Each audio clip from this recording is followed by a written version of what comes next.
Okay, guys, this is going to be a first for YouTube. This is a Harbor Freight 4x6 or 4x8, can't remember, bandsaw. And in my previous video, I put it on a stand so I can move it around and other stuff like that, and get it up higher so I could work with it. In another video, I put a feed or a tray, and that's in another video of mine. But today's video, I looked all over the internet, and I'm the first one that I could find that did this.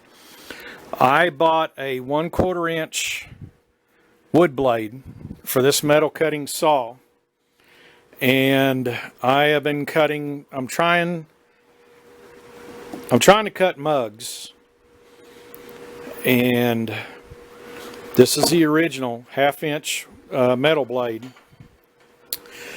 And I did not know, I mean, there's nothing out there, there's nothing on YouTube at all about putting a wood blade on one of these, converting a metal cutting saw over to wood. As you could see by all the sawdust and crap around that I've been sawing with it, it's kind of it's different. You have to remove that to be able to change the blades out and take that table off, which is just them 3 screws right there. And that, something metric, small. That's the Allen I used. I had to do some adjustments. Now, this blade kept wanting to come this way and come off. Piece of crap camera. And it's a Sony.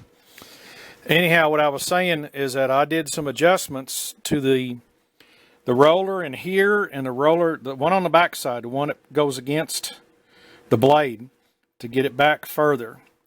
And on the back side of this, over on this side, is some adjustments to lean this.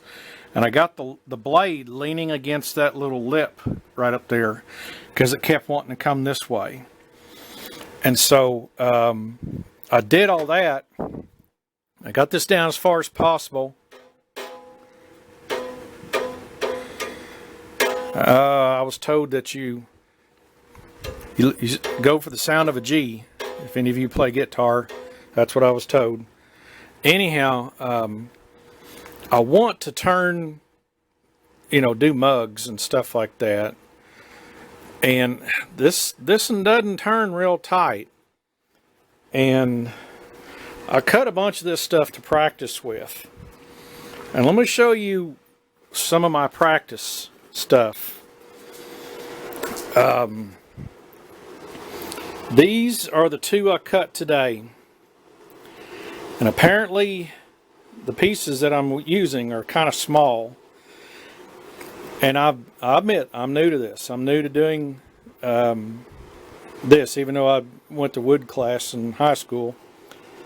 I'm getting a nice, clean, smooth, but look, it's got a curve in it on the side there. I'll keep them. I don't know what I'll do with them. But I'm experimenting. I could probably go back and, maybe notch some more out right there, something like that. But this was the first one, and you could see that curve in that. Right there was cutting straight. I mean, I was making a consistent cut, and then I went hard right there, and that's what probably bowed that. Yeah, okay, that's what bowed that blade. Camera did it again. Anyhow, this was the last one I cut, and I scalloped some more out of it by that piece right there. And I got a little bit more room. I didn't work on the outside because I'm experimenting with these, and I'm trying to learn how to do all this crap. I just wonder if I could go with a thinner blade. Now, something on here that happened to me, I'll tell you guys about, that will help you out. You're feeding stuff in, and this blade will stop turning. I mean, there's not it's not real wide, so it doesn't have a lot of grip inside here.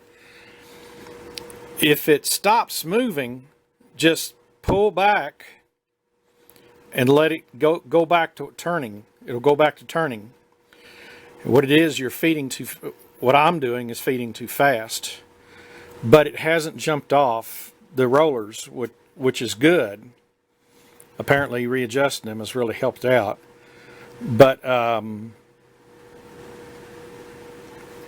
I just I want to start cutting mugs. I've seen guys cutting mugs in there, and I thought, you know, I got all this to experiment with. This is not real big. I may have to go bigger. But I don't have a regular wood saw, and I'm probably thinking that's about a 1-horse engine, or if it's a half, I'm not sure. That could be part of the problem. I noticed that a lot of wood saws are higher horsepower, but I mean, this one cuts metal. So something else I forgot. I could get the speed up faster on that blade. I didn't think about that. Crap. I'm wanting to show you guys out there, because I mean, woodworking equipment is damn expensive. I would like a real nice bandsaw, but holy crap. And to get a nice one, you're in the 500 plus range. I ain't kidding. I can buy them all day long for $300-400 that'll cut this much, but I need this much room or more. So that's why I tried that with this. That's why I'm showing you guys this. It can work. And I realized something. I didn't move my speed up on that on the belt. You know, the belt you can move up and down on your speed. I didn't do that. So that's something else I need to look at. But I try to do world-class things on my channel here, and I've got one going, I think, right here. Here's a look at them adjustments, the two right here, to get that wheel to turn. That's how you adjust them. And I haven't had this blade jump off yet, even though it stopped a couple of times.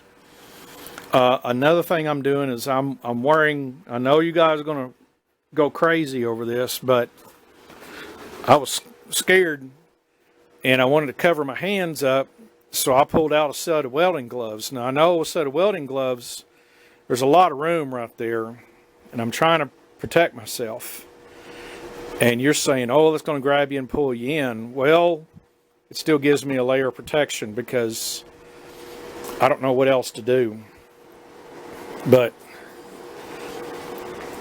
I was nervous trying this out, because this is the first time and trying all this out. So the question, you know, I had the question and nobody can answer it, and so I had to answer it for myself, is yes, you can put a wood blade on a metal cutting saw.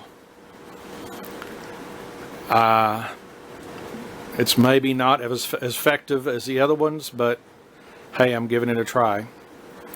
So anyhow, you guys have a good one, and we'll catch y'all on the next video.